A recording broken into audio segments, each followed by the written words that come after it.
Morning Anfield. We're live, and hopefully this is legible. Where's my finger? There you go, legible. So, in the past couple episodes, it's been backwards, as I was reminded by my future father-in-law, Ramzan Savji. So, shout out to Ramzan. Thanks for changing. I gotta get my orientation better now. It's all opposite, so thanks, Ramzan, for the shout out. I appreciate that. Hopefully it's legible. And we're good. As you guys heard, my voice just cracked. I am still... See, heard it again. I'll have to try my best to not make that happen today. But as you can tell, I'm still recovering from yesterday. And so, yesterday's game against Man City. What do we think? Hopefully this will help me out a little bit. Wow, that was an intense game. And, well, a 2-2 draw. What are your guys' thoughts? I'm going to try and keep my voice pretty darn low so it doesn't squeak. Just like that. Okay. 2-2. What are your thoughts on 2-2? To be fair, I thought, well, the first half, let's start there. Let's start with the first half and the starting 11 as to who played. So, pretty much, it was what I thought it was going to be, with Milner at right back, the center back pairing staying the same, Robertson obviously playing. I did feel the midfield three that did play, Fabinho, Henderson, and Jones would start, and they did. The only thing I thought would be different was I thought Klopp was going to go back to his old ways in terms of selecting Bobby Firmino instead of Diogo Jota.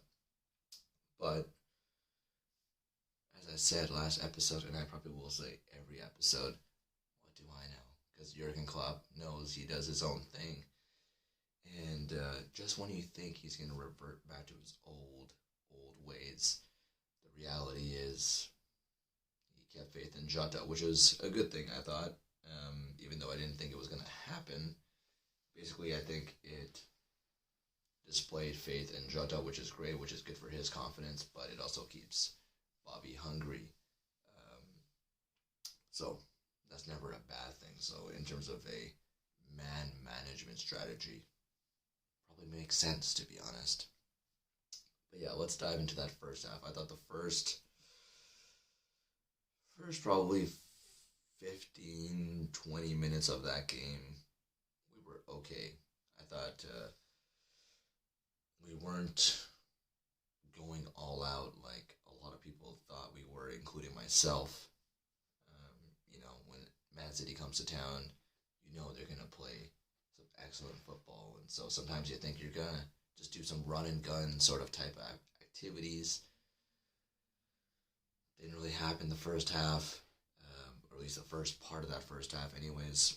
We seemed, I would say the right word would be tentative. We seemed tentative. And we seemed afraid of making mistakes. And I think during the first 15, 20 minutes, I think Man City was also getting adjusted. And so they just wanted to make sure that they didn't concede anything against us. So I think they tried to make sure that they weren't conceding. We didn't really want to make a mistake. And then by that 20-minute mark is where it all changed, to be honest. By the way, how many more times do you think my voice is going to squeak like that? Why don't you put it in the comments below? Yeah, I think at that 20-minute mark, Man City decided, to hell with this. We're just going to absolutely run over Liverpool. And they really just targeted James Milner. Really targeted him. I think a lot of people thought, based on Man City's lineup, with the front three of Jesus, Grealish, and Foden, some people thought that maybe Foden might be your false nine, or Jesus rather, but Yeah, it was Grealish, and what they did was they put Foden on the left hand side to basically go right against Milner. And I think they said in the broadcast that the difference in age between Foden and Milner is 14 years. 14, which is absolutely crazy. And so Foden just had his way with Milner, big time. Milner couldn't do a thing. Um, and that's obviously, obviously a concern given how the game went. But I think it speaks to what Liverpool need to do defensively when they don't have Trent on that side, is that they need to help out a lot more. I thought, just as an aside, I thought Henderson didn't help out enough. He'd helped out more in the second half, that's for sure, but overall, he pushed up way too much and left Milner exposed against Foden. And so, if you guys remember, there was a couple chances where I think it was Cancelo, yeah, where João Cancelo just absolutely played a ball, like perfect balls. Bernardo Silva, we'll talk about him too. They played perfect balls behind James Milner, and then it became a foot race between Foden and Milner. And that's, well, Milner's never going to win those. He's not supposed to. Foden skimmed him alive, and we were lucky twice that Alisson saved our ass, because we were just downright terrible. That second half of that first half, when Man City started to play football, we got played off the pitch. Like, literally, we got played off, and we couldn't do a thing. We were just, they would dominate. Like, they would hold the ball. They would go for the goal. They would dominate. They would dominate. They would dominate. And then we would get the ball, and our decision-making in those moments, super, super poor. You know, when a team is just having its way with you, there's a couple things you can do. I think one is just absolutely boot the ball out, try and settle it down, slow the game down to the pace you want to play, or keep the ball. You know, have confidence to keep the ball and to take the sting out of the game by, keeping possession and away from Man City. And I thought Liverpool tried to do that at times by playing between its back five. I think that was a strategy or a way of taking the sting out of the game, because they didn't trust their passes. Their passing was pathetic, to be fair. We couldn't hold on to the ball. And so if you have City dominating the ball, Liverpool not holding on to it, Liverpool getting scared, just absolutely kicking it way out to a player who wasn't even there, then basically Man City would just recycle and start all over again. And that was the theme of the first half. So you had two grade A chances that, if not for Alisson, would have been down. We had a play where De Bruyne had a free header in the box, and luckily he skied it. And I think all Liverpool fans felt super scared after that first half, and super thankful that we got to the first half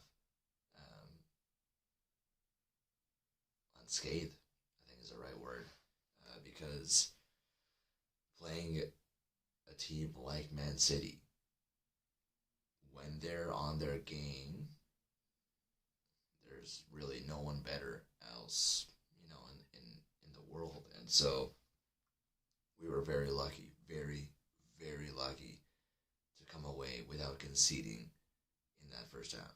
And you knew that obviously Klopp would make some changes. I thought he would make some changes personnel-wise. So I was thinking, Milner off, Gomez on. I was thinking, Jones off, Keita on. And I was thinking down the line, hopefully it would be Bobby for Jota. So two of those things happened, as we know. Bobby for Jota and Gomez for Milner, but it didn't happen at halftime like I thought they would. And that speaks to Jurgen and his abilities to not panic like most fans, such as myself, would in that scenario. And so, well, went into halftime. He spoke a little bit about it after the game in terms of what they changed in terms of man, or not man marking rather, but marking between the spaces, taking the little creativity from City away, because during that first half, you look at Foden, you look at Bernardo Silva. That was another person I wanted to touch on. Definitely not a fan of Bernardo Silva in terms of the whole. I guess when Liverpool won the title, that guard of honor, that was the word I was looking for there. Guard of honor.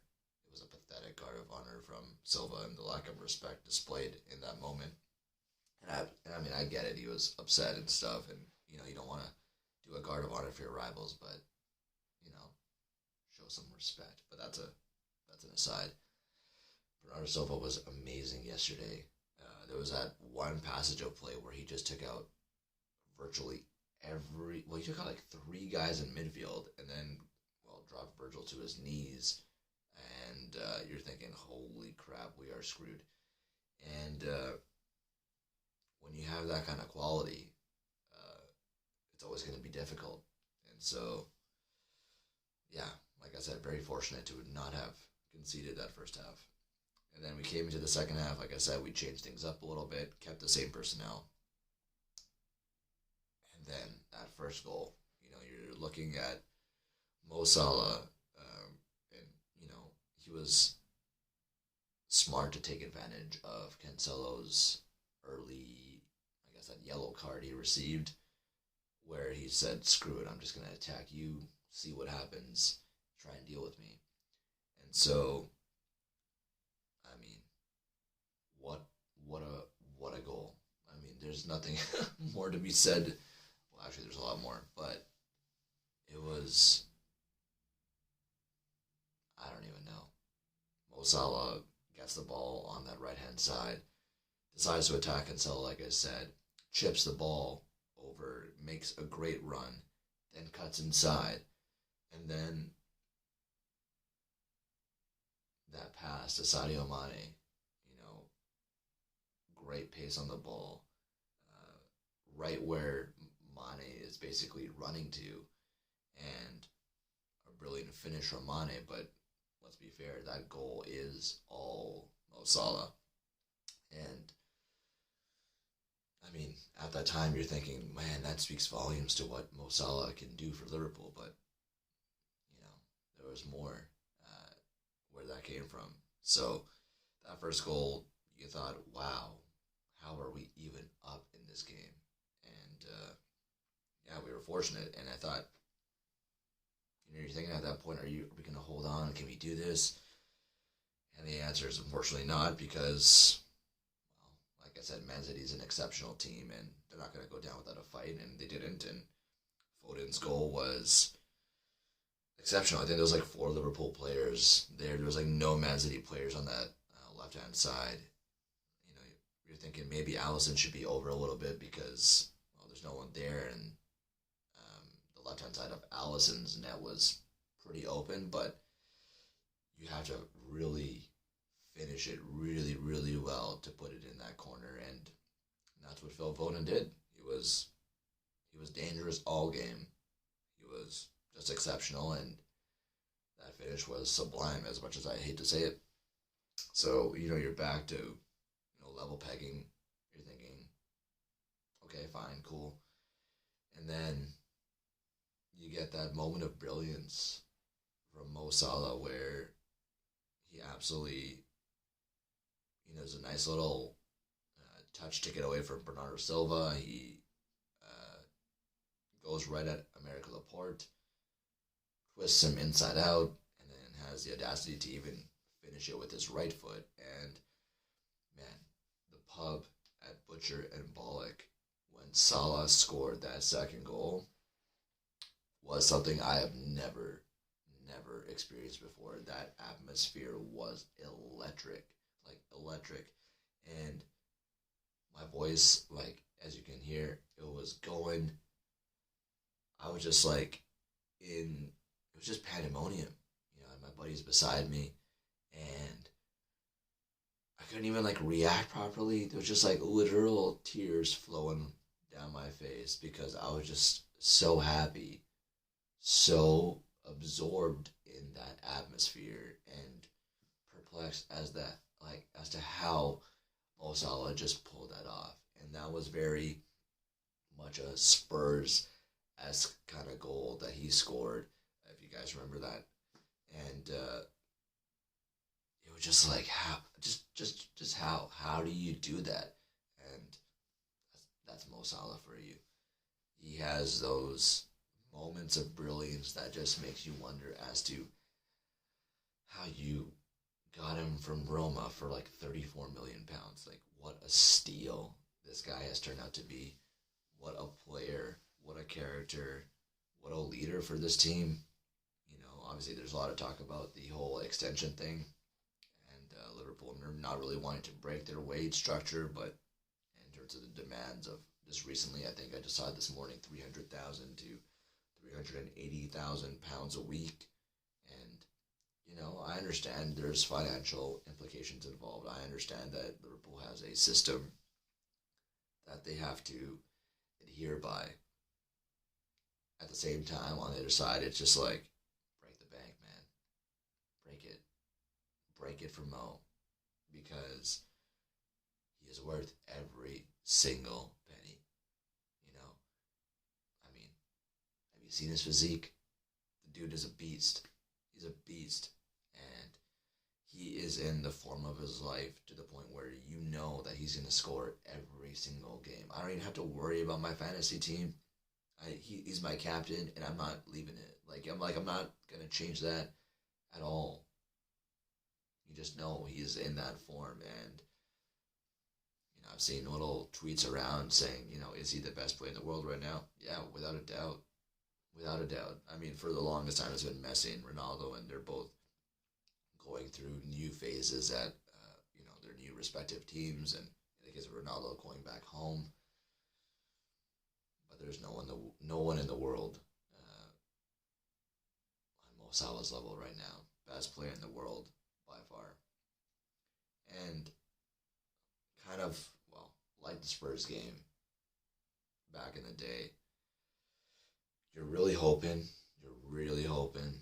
that goal, that Mo Salah bit of wonder is going to be the strike that ends up being the winner. And I think that speaks to, obviously it's different phase of time, but I think maybe it's a stretch for me to say this and not entirely fair, but I think, I'd be amiss if I didn't bring it up, is that Liverpool need to do a better job when up by a goal in the last 10 minutes of defending, of mastering those dark arts, of slowing the game down, kicking the ball out, taking really long time with throw-ins. Like, you want those last 10 minutes to be like you're playing, a Mourinho's Chelsea. I think that's what we're kind of missing. And, it's just our inability to see the games out at the moment. When you're looking at Brentford, like 82nd minute, that was a goal. You're looking at this game where, De Bruyne, fortunate enough that it went off Matip and into the net, but nevertheless, they created that opportunity. And, with 10 minutes left, you're really hoping that Liverpool are going to be able to see this through, and especially at home. And unfortunately, it wasn't the case. And the fact that a lot of Liverpool fans, including myself, felt somewhat defeated by that draw, I think speaks to the volumes that Liverpool improved that second half. Because if you're looking at that second half alone, like Jurgen said, if you're looking at it alone, you're saying, those are 2 points dropped, like we should have won that game. And that's fair because you took the lead twice. And so you're really hoping that you're able to hold on that game. And like I said, I think we should be better defensively. And I'm not saying it's the back four, but I'm saying the team as a whole, especially that midfield. That was one thing I hoped that Klopp would change, would be at some point not Fabinho, because Fabinho should obviously be there and we need him and that defensive midfield role, but one of Hendo or Jones. I was hoping that Keita would come in and kind of shore things up a little bit, get some freshness into the midfield, shall we say. Didn't happen, and you trust Klopp, but 3 games for those guys with Brentford, Porto, City, that's a lot. And maybe it was because the international break has now come and all these guys get a rest. Perhaps it's that. But it would have been nice to see some fresh legs in midfield. But yeah, what do you do? What do you do? I think it's just a phase where you're like, yeah, I'm disappointed. But then when you're looking at the game as a whole, can you really be upset with the draw against Man City? Can you really be upset with the draw given how crap we were that first half? Man City arguably could have been up 3-0 at half, and that wouldn't have been too flattering. That would have been very accurate given how well they played. And so to even be in the game at half, to come away with a draw, yeah, I think that's still a good result given looking at the game as a whole, to be honest. And so you go into the international break, 7 games played, you're 1 point back of Chelsea, which is not bad at all. I do think Chelsea has had the best start to the season, though. I will say, and maybe that's a duh point because they're first by a point, but think about the quality of opposition they've played. They played Arsenal away. They played Tottenham away. They played Liverpool away. They played Man City at home. And from all those games, what was it, 12 points in total that they could have gotten? They've got 7, I think?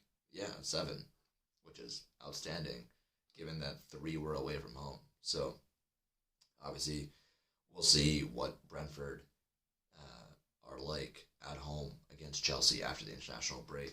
Obviously, it'll be interesting for us to play a Watford side that has recently sacked their manager, and I saw on Twitter that maybe Claudio Ranieri will be back in the Premier League after his time that no one can forget at Leicester.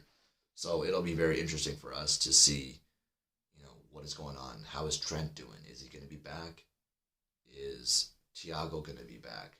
That'd be great for him to slot into midfield. But that's another thing. No Thiago, no Trent, and